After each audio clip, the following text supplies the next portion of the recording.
Thanks for buying a Trout Mount. These videos will walk you through how to get yours set up depending on what vehicle you drive. We'll also give you a few helpful hints so that you can get the most out of your Trout Mount. Let's get started. Let's get started setting up an SUV. This is going to be our most common setup, as it's basically going to be the same for a van or a wagon. First, you'll want to locate your front hanger unit and one of the 3 suction cups out of your Trout Mount box. First, prepare the surface by cleaning the glass with a glass cleaner or alcohol. Do not skip this step.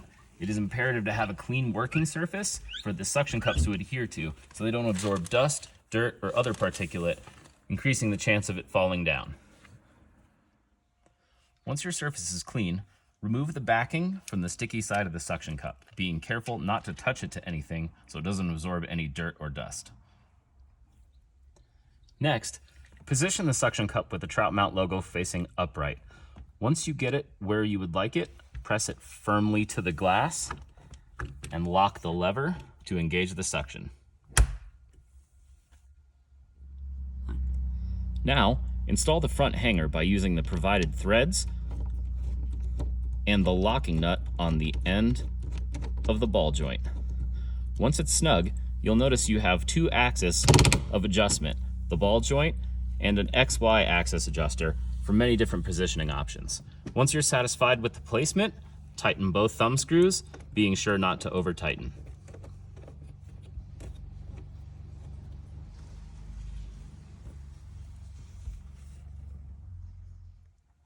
To remove the front hanger, simply unlock the suction lever, grab the tab, and pull it firmly until it peels from the glass. Do not ever use tools to pry it off, as this will damage the adhesive and render it ineffective moving forward. Note that it might be slightly more difficult to remove on colder days. If you do remove the suction cup, store it in one of the included plastic bags, just to keep it clean. Alternatively, you can leave it installed and use the included cell phone holder that we've put in every Trout Mount. Just be sure to check your local laws before installing anything on your windshield. Now that we have the front hanger installed, let's get the rear spreader bar set up. Start by grabbing a rod of a typical length that you'll use, whether it be a fly rod or a spinning outfit, and put it through one of the front hanger slots. Next, put the handle of the rod through one of the rear hangers on the rear spreader bar and get it to where it is evenly placed between the front and back of the car. Once you're satisfied with the positioning of your rod and your rear spreader bar, mark it on the window with the dry erase marker so that we can approximate the location when we install the suction cups.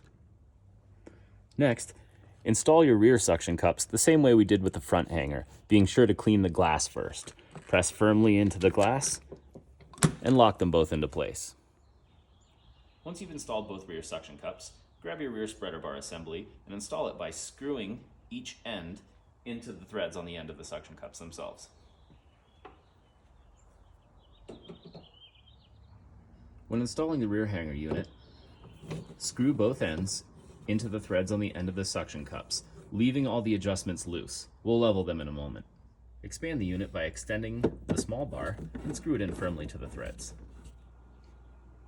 Once both ends of the unit are screwed in firmly, park on a flat surface and use a level to level the Trout Mount as best you can. It won't be perfect, but get it close. Once you're satisfied with the position, tighten the thumb screws on the end of each suction cup. At this point, we're set up and ready to go. To install your rods, grab one and gently put it through one of the front hanger slots, being careful not to stick any of the eyelets on the bottom of the front hanger unit. Once your rod is through the front hanger, gently open the rear hanger and set the handle in the cradle. To close it, simply press against the pin and you are ready to go. The Trout Mount holds up to 6 rods, up high, leaving plenty of room for gear beneath. Just remember, never put a car seat or a small child under. That's just common sense. And always give it a bit of a load test before you start driving. While the Trout Mount's ideal for SUVs, vans, wagons, and crossovers, it can also be used in a smaller vehicle. As with the other vehicles, start by installing the front hanger first, and if you're using spinning rods, locate the rear glass position that's most convenient to install your rear spreader bar.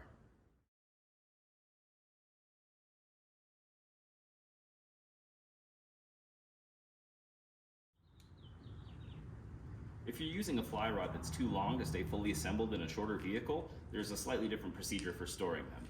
Locate your bag of 6 E-clips that came in your Trout Mount box. These are designed to keep the rod from moving around when it's broken down. You'll also notice a small mouth-like appendage on all 6 of the rear hangers. This is to hold the broken down rod section when used with the E-clip. First, disassemble your fly rod into either one long and one short section or in half. Then, reel in the excess line. First, insert the tip section of your disassembled fly rod into the front hanger. Next, set the butt section of the rod in the cradle and use the section acceptor clip to store the broken down rod section. Finish up by closing the rear hanger. Lastly, use your E-clip to secure both rod sections using the corresponding sized holes. Once it's secure, it should not go anywhere. The E-clip setup allows you to securely carry rods of different lengths and types at once, so you're ready to get after it as soon as you get to your water, no matter how you like to fish. You might find that your grab handles in the rear of your car are a convenient distance between your front hanger and your rod handles. If this is the case, find the 2 pieces of grommeted Velcro and the 2 thumb screws in your Trout Mount box. Put the thumb screw through the grommet in the Velcro and screw it into the end of your Trout Mount spreader bar. Either side will work since the Velcro is double-sided. Once you've screwed in both Velcros, wrap the Velcro around the grab handle and secure it to itself, making sure to have plenty of overlap. Repeat this step on the other side. As with the other installations, be sure it's secure before putting your rods in.